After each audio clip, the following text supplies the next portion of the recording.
Hello students, welcome back to our channel Shaheen Maths Academy.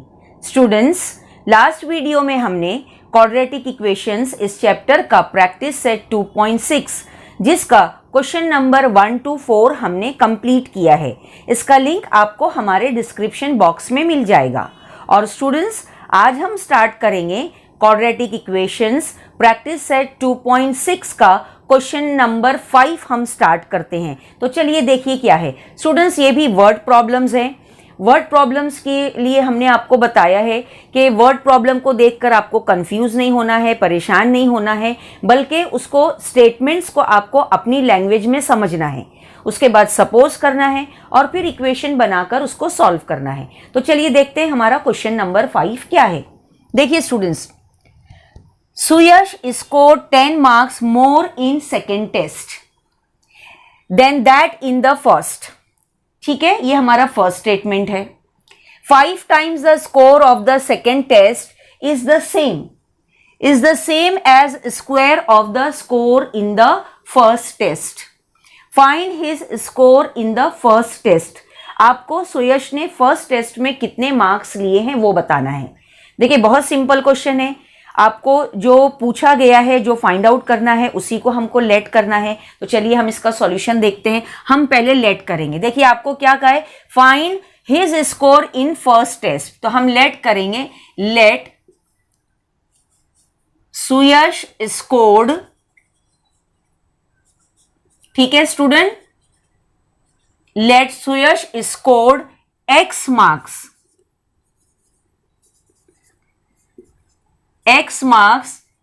in first test. देखिए student, हमने first test क्यों लिखा? क्योंकि पहला स्टेटमेंट जो आपको दिया है उसमें आपको क्या बोल रहा है, Suyash scored 10 marks more in second test. यानी सेकेंड टेस्ट में उसने कितना लिया है आपको बता रहा है। क्या बता रहा है कि सेकेंड टेस्ट में उसने 10 मार्क्स ज्यादा लिए हैं फर्स्ट टेस्ट से। फर्स्ट टेस्ट के मार्क्स हमको नहीं मालूम है, तो इस सेंटेंस को पढ़ने के बाद हमको पता चला कि फर्स्ट टेस्ट के मार्क्स नहीं मालूम है, तो उसी को हम लेट करेंगे। Let Suyash scored x marks in first test. Therefore, देखिए देयरफॉर अब हम लिखेंगे कि सुयश ने सेकेंड टेस्ट में कितने मार्क्स लिया। देयरफॉर ही स्कोर्ड, देखिए ही स्कोर्ड x + 10। ठीक है स्टूडेंट, क्योंकि हमको क्या कह रहा है वो, पहले स्टेटमेंट में आपको क्या बोल रहा है कि उसने 10 मार्क्स ज्यादा लिए हैं फर्स्ट यूनिट टेस्ट से। फर्स्ट टेस्ट से 10 मार्क्स ज्यादा लिए उसने सेकेंड टेस्ट में। तो ही स्कोर्ड x + 10 मार्क्स, ठीक है, इन सेकेंड टेस्ट। ठीक है स्टूडेंट, देखिए ये दोनों स्टेटमेंट हो गई हमारी। आपको फर्स्ट यूनिट टेस्ट के मार्क्स मिल गए और सेकेंड यूनिट टेस्ट के भी मार्क्स मिल गए। अब ये लेट हो गया। उसके बाद आप क्या देखेंगे, बाय द गिवन कंडीशन। अब देखिए हमारी कंडीशन क्या है, चलिए हम देखते हैं। बाय द गिवन कंडीशन, देखिए स्टेटमेंट को आप पढ़ेंगे और देखेंगे कि आपको सेकेंड गिवन कंडीशन क्या दी है।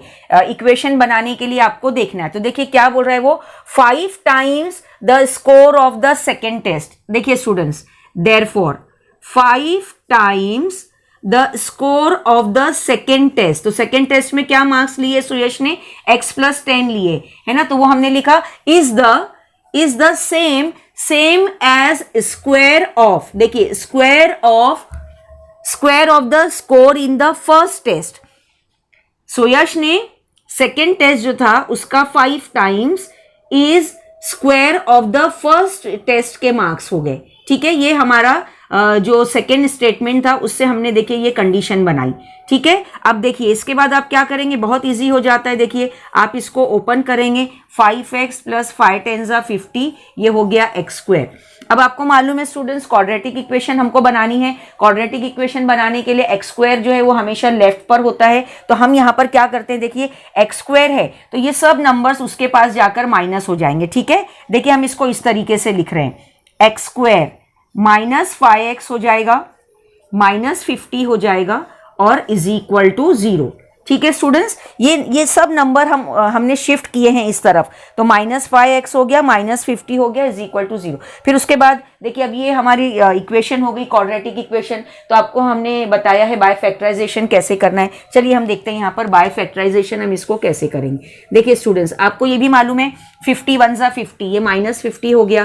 फिर 50 को आप ऐसे टेबल में ढूंढेंगे कि आपको यहाँ पर -5 है ना, x का कोएफिशिएंट क्या है, -5 आपको मिलना चाहिए। तो देखिए ये हो गया 10 5 ज़ा 50, और आपको ये भी बताया है कि ये साइन जो होगी ग्रेटर नंबर के साथ लगाएंगे आप हमेशा, है ना। ये तो आप याद ही रखना कि यहाँ जो साइन रहेगी उसको आपको ग्रेटर नंबर के साथ लगाना है। तो यहाँ -5 था, ये माइनस था, इसलिए देखिए हमने 10 ग्रेटर के साथ माइनस की साइन लगाई है। तो ये क्या हो जाएगा, देखो -5 भी आपको मिलेगा और -50 भी मिलेगा। ठीक है, ये हो गया। अब आप क्या करेंगे, देखिए यहाँ पर आप यहाँ पर इसको लिखेंगे x², ये हो गया देखिए -10x, और ये आप लिखेंगे +5x -50 इज इक्वल टू 0। ठीक है, देखिए ये हो गया। फिर इसके बाद भी स्टूडेंट्स हमने आपको बताया है, सेम मेथड हमने कई बार किया है, हर क्वेश्चन में कहीं ना कहीं ये रिपीट हुआ है। देखिए अब आप क्या करेंगे, यहाँ पर कॉमन निकालेंगे। तो x कॉमन निकाले तो देखिए पहले ब्रैकेट में होगा x -10।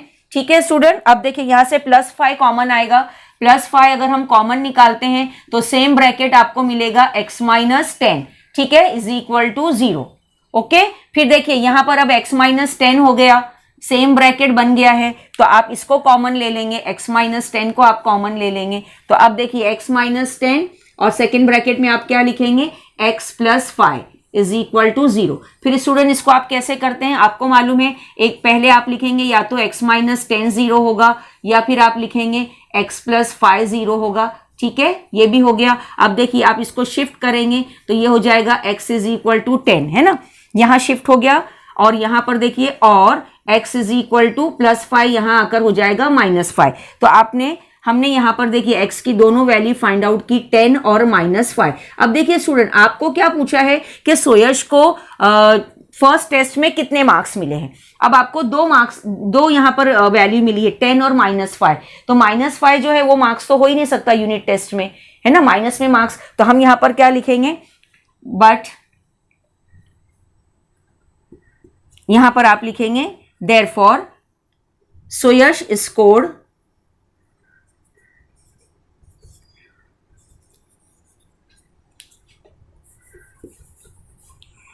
but marks cannot be negative। ठीक है, marks cannot be negative। therefore क्या लिखेंगे आप, देखिए therefore x is equal to -5 is not acceptable, is not acceptable। therefore क्या लेंगे आप यूनिट टेस्ट के marks, therefore x is equal to 10। ठीक है स्टूडेंट, देखिए ये मार्क्स हम लेंगे, x इज इक्वल टू 10। ठीक है, आप यहां पर लिखेंगे आंसर वर्ड में आपको लिखना है, देखिए आप यहां पर आंसर वर्ड में लिखेंगे therefore सोयश स्कोर्ड, है ना, स्कोर्ड 10 मार्क्स। कितने मार्क्स मिले उसको, 10 मार्क्स इन फर्स्ट टेस्ट। ठीक है स्टूडेंट, देखिए फर्स्ट टेस्ट में सोयश को 10 मार्क्स मिले हैं। ओके, देखिए बहुत ही सिंपल क्वेश्चन था। अगर स्टेटमेंट्स आपको समझ में आ जाती है तो आपको लेट करना है पहले। लेट करने के बाद स्टूडेंट्स देखिए गिवन कंडीशन से आपको इक्वेशन बनानी है, इक्वेशन को इस तरीके से सॉल्व करके आपको आंसर मिल जाता है। ठीक है, चलिए स्टूडेंट्स आप करते हैं क्वेश्चन नंबर 6। देखिए क्वेश्चन नंबर 6 भी स्टेटमेंट्स आपको दी हुई है। Mister Kasam runs a small business of making earthen pots, he makes certain number of pots on daily basis. ठीक है, मिस्टर कासम जो है अर्दन पॉट्स बनाते हैं और डेली बेसिस पर बनाते हैं। ठीक है, नेक्स्ट देखिए क्या है, production cost of each pot is ₹40, is ₹40 more than 10 times total number of pots. ठीक है, he makes in one day।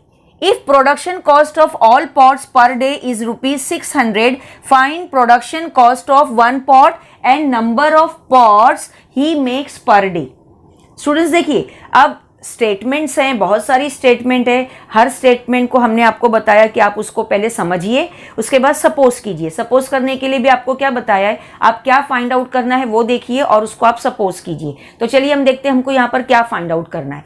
Mister Qasim जो है वो पॉट्स बना रहे हैं, डेली बेसिस पर बनाते हैं, और आपको ये भी दिया गया है कि टोटल कॉस्ट जो है वो ₹600 है, और आपको पूछा क्या गया है, find production cost of 1 pot. Production cost क्या है 1 पॉट की, और नंबर ऑफ पॉट्स कितने बनते हैं डेली वो आपको बताना है। ठीक है, तो हम लेट करेंगे। चलिए देखिए इसका सॉल्यूशन क्या है। आप क्या लेट करेंगे, लेट नंबर ऑफ पॉट्स, या आप लिख सकते हैं लेट, देखिए नाम भी आपको दिया है, लेट मिस्टर कासम। ठीक है, मिस्टर कासम मेक्स, ठीक है, मिस्टर कासम मेक्स, क्या करते हैं वो एक्सपोर्ट्स बनाते हैं। Mister Kasam makes exports per day, हर दिन वो नंबर ऑफ पॉट्स हम क्या ले रहे हैं, एक्सपोर्ट्स वो बनाते हैं। Let mister Kasam makes exports per day. तो अब आपको मालूम करना है प्रोडक्शन कॉस्ट, हर पॉट की प्रोडक्शन कॉस्ट क्या है। देयरफॉर प्रोडक्शन कॉस्ट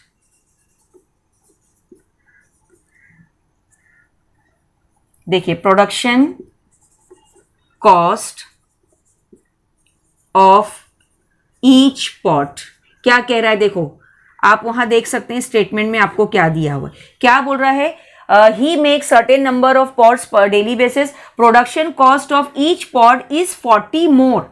देखिए 40 मोर है तो आप लिखेंगे +40, मोर यानी प्लस, मोर यानी प्लस, तो +40 हो गया। और किससे मोर है ये, 10 times the total number of pots. तो टोटल नंबर ऑफ पॉट्स हमने क्या लिए, 10x स्टूडेंट। तो देखिए production cost of each pot यहां पर क्या हो गई, 10x + 40। ठीक है, उसके बाद आपको दिया है टोटल कॉस्ट। टोटल कॉस्ट दिया है ₹600 दिया है। देखिए if production cost of all pots है ना, ये production cost of each pot है, और अब आपको 600 जो दिया है वो production cost of all pots है। तो हम क्या लिख देंगे, देखिए आप, therefore by the given condition. ठीक है स्टूडेंट्स, कोई प्रॉब्लम नहीं। देखिए स्टेटमेंट पढ़ते जाइए और इक्वेशन बनाते जाइए आप, बाय द गिवन कंडीशन। ठीक है स्टूडेंट, देखिए अब गिवन कंडीशन के लिए फिर आप ऊपर अपने क्वेश्चन में स्टेटमेंट देख लीजिए, क्या कह रहा है वो, production cost of all pots per day is 600, यानी नंबर ऑफ पॉट्स जो है वो और 10x + 40 है ना, ये दोनों x ब्रैकेट 10x + 40 दोनों मिलाकर स्टूडेंट्स देखिए टोटल कॉस्ट हो रही है 600। ठीक है, number of pots into number of cost of production cost जो है वो इज इक्वल टू 600। ठीक है, अब चलिए देखिए इक्वेशन बन गई, तो आप इसको सॉल्व करेंगे। 10x² ये हो जाएगा देखिए 40x, 600 को यहाँ आप लेकर आएंगे तो ये -600 हो गया इज इक्वल टू 0। देखिए स्टूडेंट्स एकदम इजीली इक्वेशन भी बन गई, और इसको हम अब सॉल्व करते हैं। देखिए ये 600, 40, 10, तो पूरी इक्वेशन को आप 10 से डिवाइड कर दीजिए, तो ये क्या हो जाएगा, देखिए x²। हम ये सिंप्लीफाई थोड़ा और सॉल्व कर रहे हैं इसको, 10 4 = 40 हो जाएगा, और ये क्या हो जाएगा, देखिए 60 इज इक्वल टू 0। आप यहाँ लिख सकते हैं हमने क्या किया है, इसको डिवाइड बाय हमने 10 किया है। ठीक है, डिवाइड बाय 10। ठीक है, अब चलिए, अब आपको फिर ये फैक्टराइजेशन का क्वेश्चन बन गया। 60 है, 60 के आपको फैक्टर्स बनाना है। चलिए यहां पर हम देखते हैं, देखिए यहां पर क्या होगा, ये -60 आपको दिया गया है, और आपको +4 चाहिए। तो कौन से टेबल में आता है 60, 10 6 = 60। देखिए ये प्लस साइन इसके साथ आएगी और माइनस। ये तो स्टूडेंट्स आपको अच्छे से आ गया होगा फैक्टराइजेशन मेथड, हमने कई क्वेश्चन सॉल्व किए हैं ऐसे। +10 -6 +4 भी होगा और 60 भी होगा। चलिए अब देखिए हमको यहाँ पर लिखना है, आप अब यहाँ पर लिखेंगे x² + 10x, देखिए +10x है ना, -6x, और यहाँ पर दिया है -60 इज इक्वल टू 0। ठीक है स्टूडेंट्स, देखिए इसकी जगह आपने लिखा 10x -6x -60 is equal to 0। फिर आपको मालूम है, आप यहां से देखिए कॉमन निकालिए। चलिए देयरफॉर x कॉमन निकलेगा, ये देखिए x + 10 हो गया। ठीक है, -6 ये हो गया x, माइनस बाहर निकाला है, आपको ये भी मालूम होना चाहिए, तो अंदर की साइन चेंज हो जाएगी स्टूडेंट्स। है ना, याद आया, ये दोनों ब्रैकेट सेम बनने चाहिए। तो देखिए अब दोनों ब्रैकेट आपके सेम बन गए, x प्लस 10। तो अब आप x प्लस 10 को बाहर लेंगे, एक ब्रैकेट होगा आपका x प्लस 10 और दूसरा ब्रैकेट देखिए क्या बनता है, दूसरा ब्रैकेट आपका बनता है x माइनस 6। ठीक है, दोनों ब्रैकेट्स हमने बना लिए, इज इक्वल टू 0। फिर आपको मेथड मालूम है, या तो x प्लस 10 0 होगा। ओके, याद आ रहा है सब, हम बार बार यही क्वेश्चन प्रैक्टिस करने पर आपको बहुत अच्छे से ये क्वेश्चंस करने आ जाएंगे। देयरफॉर ये क्या हो जाएगा, देखिए प्लस 10 यहाँ आकर माइनस 10 हो गया और यहाँ देखिए x इज इक्वल टू 6 हो गया। ठीक है स्टूडेंट्स, अब देखिए यहाँ पर x is equal to minus 10, तो यहां आपके बात समझ में आ गई होगी कि हमको नंबर ऑफ पॉट्स बताना है और नंबर ऑफ पॉट्स तो नेगेटिव हो ही नहीं सकते, है ना। तो हम यहां पर क्या लिखेंगे, आप यहां पर लिखोगे देयरफॉर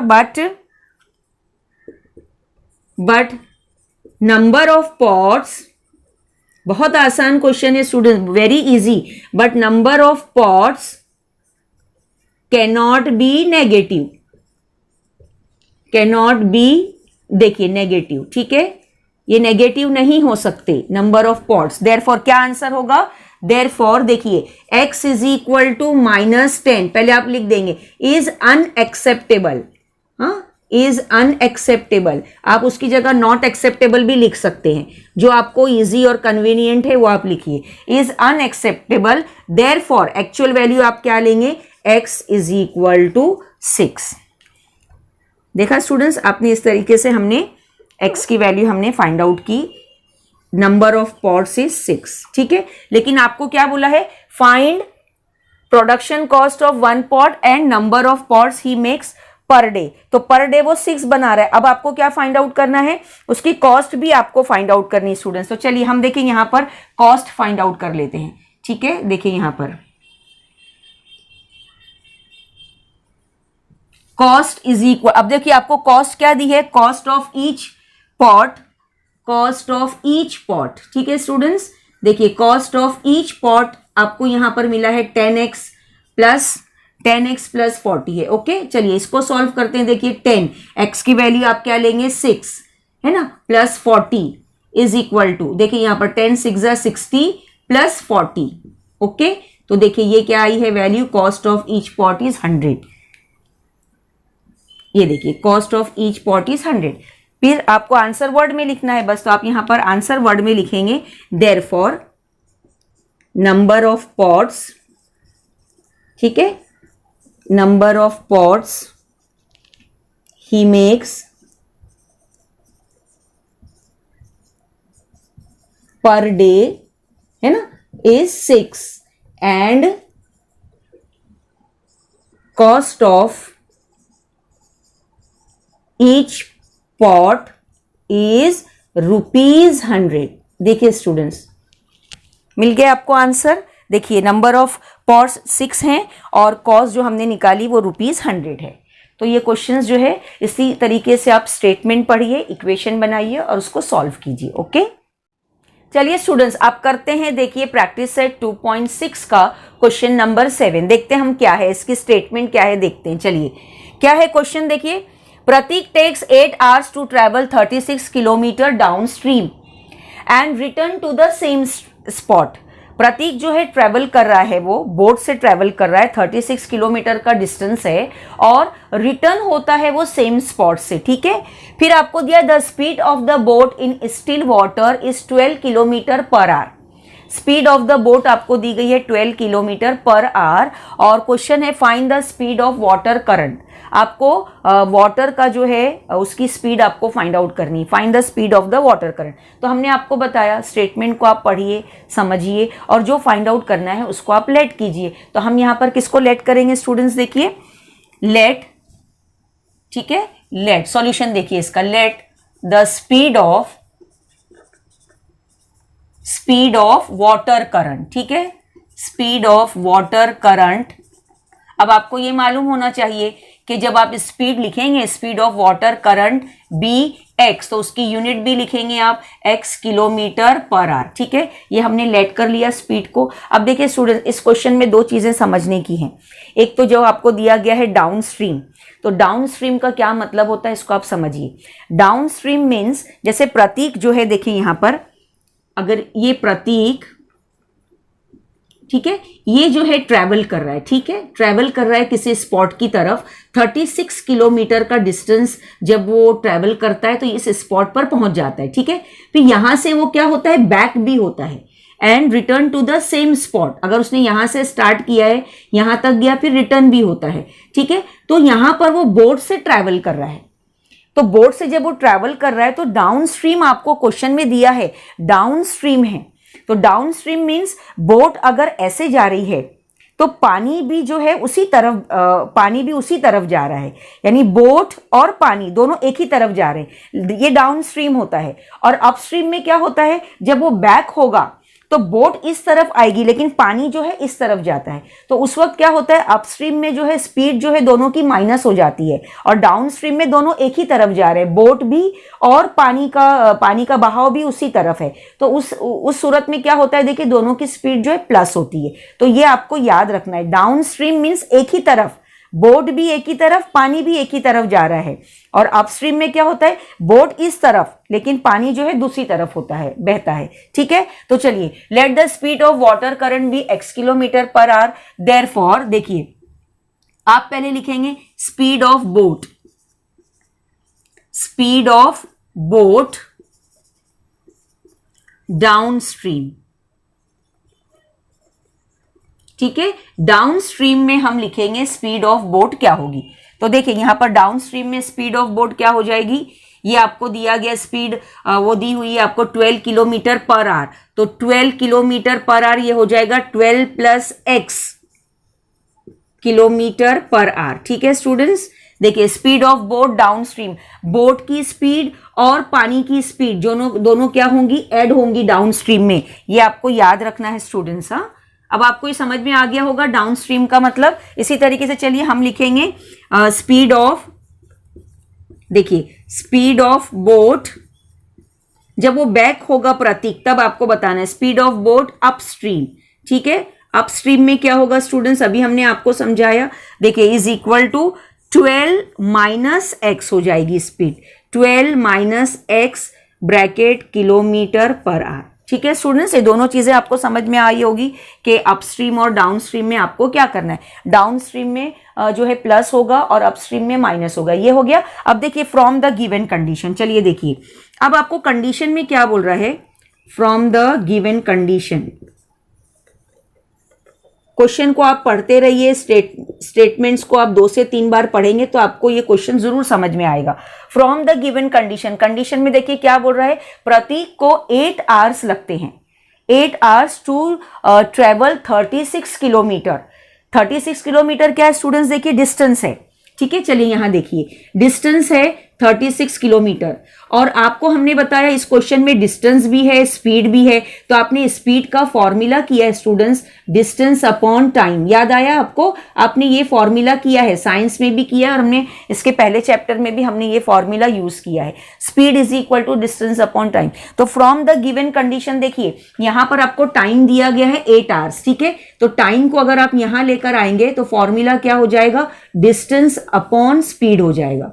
ओके स्टूडेंट्स, देखिए अब यहां पर 36 किलोमीटर जो वो ट्रैवल कर रहा है, ठीक है, 8 घंटे लगते हैं, लेकिन 8 घंटे में वो जाता भी है और वापस भी आता है ना। डाउन स्ट्रीम भी होता है और अपस्ट्रीम भी होता है। तो यहां पर ये टाइम जो है 2 टाइम होंगे, T1 प्लस T2 होगा इज इक्वल टू 8। तो यहां पर इक्वेशन देखिए क्या बनेगी, अगर आप इसको स्टूडेंट सॉल्व करते हैं, देखिए डिस्टेंस, तो डिस्टेंस अगर आप 36 लेते हैं और पहले आप डाउन स्ट्रीम में लेते हैं तो डाउन स्ट्रीम में समझिए ये है 12 प्लस एक्स, ये टाइम क्या हो जाएगा T1, 36 अपॉन 12 प्लस एक्स। इसी तरीके से आप निकालेंगे T2, T2 क्या होगा 36 12 माइनस एक्स हो जाएगा, है ना, अपस्ट्रीम और डाउन स्ट्रीम। अब यहां देखिए, चलिए हम क्या करेंगे, from the given condition distance है 36 और स्पीड, डाउन स्ट्रीम की स्पीड क्या है 12 प्लस एक्स है, ओके, और प्लस 36, ये आपको समझ में आ गया होगा स्टूडेंट, बहुत अच्छे से देखिए 12 minus x, distance upon speed, distance upon speed,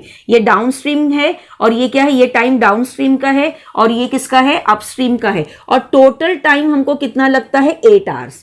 तो T1 plus T2 is equal to 8 hours. देखिए ये हमने यहाँ पर फाइंड आउट किया, साइड में भी हमने आपको करके बताया। ठीक है, चलिए अब इसको सिर्फ आपको सॉल्व करना है। कैसे सॉल्व करेंगे, देखिए आपको 36 कॉमन दिखाई दे रहा है दोनों में, तो आप यहाँ पर क्या करोगे, चलो 36 आप कॉमन ले लो, तो अंदर देखिए क्या होता है, अंदर यहाँ पर आएगा 1/12 प्लस एक्स, है ना, और देखिए 1/12 प्लस एक्स, ओके, और यहाँ पर बीच में प्लस, ये क्या हो जाएगा, 36 कॉमन निकल गया है, तो ये हो गया 12 माइनस एक्स, ठीक है, इज इक्वल टू 8। ठीक है स्टूडेंट, अब इसको सॉल्व करना है आपको, ये सब कैलकुलेशन है। अब देखिए यहाँ पर जब आप कैलकुलेट करेंगे तो ये 12 प्लस एक्स है, 12 माइनस एक्स है, तो ये क्या हो जाएगा, देखिए यहाँ पर ये 36 तो हमने कॉमन लिया है, इसको आप जब सॉल्व करेंगे तो 2 ब्रैकेट आपको मिलेंगे।